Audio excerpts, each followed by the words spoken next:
আজ যাকে তুমি ছোট মনে করছো সেই কালকে তোমাকে সাহায্য করতে পারে। কিভাবে?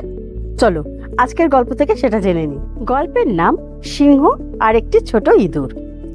একদিন দুপুর বেলায় জঙ্গলে একটি সিংহ আরাম করছিল। এমন সময় একটি ইঁদুর দৌড়তে দৌড়তে সিংহের গায়ে উঠে গেল।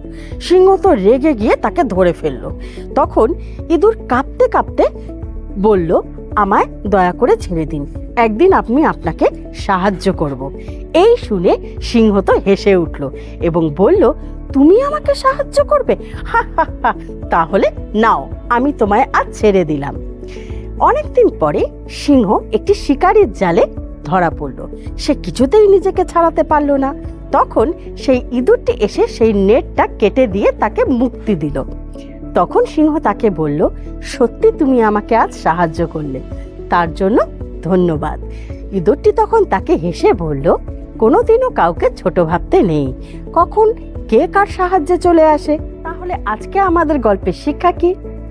কোনোদিনও কাউকে ছোট ভাবতে নেই।